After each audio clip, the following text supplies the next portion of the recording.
I was compelled by force, academic necessity, to take a course in literature, and I was asked to write a research paper on a literary subject, and reluctant though I was, I did so, and I wrote my essay, my research paper on Joseph Conrad's Heart of Darkness, and that book changed my life forever.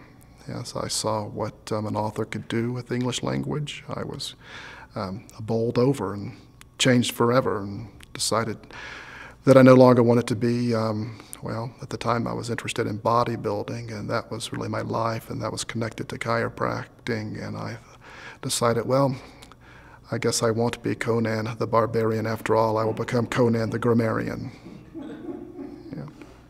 Many professors at other universities, not to name names, are not really interested in books so much as they're interested in ideologies and agendas, and often those books are rendered servile in the service of advancing some agenda, some ideological perspective in, say, feminist studies, radical feminist studies, or deconstructionism or postmodernism. The books aren't really taken seriously.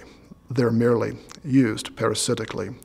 Here, books, secular and sacred, are treated with great respect and with great reverence, with great appreciation. The major is steeped in the great works of the English tradition, beginning with the great works of the Middle Ages and the works of the Renaissance and the 18th and 19th century, the works of the 20th century, American and English, British works of literature. We have certain required courses in the greats like Shakespeare. We have a required course in lyric poetry, which is rather unusual. Lyric poetry isn't a course that's frequently offered anymore because it's a very difficult and challenging course, but really it is a course that's essential to a student's understanding how the artistic language works and functions. It's a study of metaphor and certain poetical devices, and of course, every English major must have the Masterworks courses that every other student has to have from the core curriculum. The Masterworks courses in ancient literature, the Masterworks course in medieval and Renaissance literature, and the Masterworks course in modern literature as well. Here, I believe we proceed from the supposition that there is something true and good. You might describe the literature program here as logocentric. In other words, it's centered around words on the page, metaphors, but round ultimately the Word of God. Yes, the Word of God. In the beginning was the Word was with God, and the Word was God.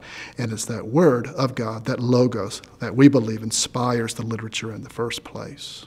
And the words on the page, the metaphors of the poet, become portals into that logos, into that font of wisdom.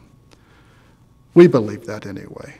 That's not a popular belief at other universities where I've been, where I received my degrees.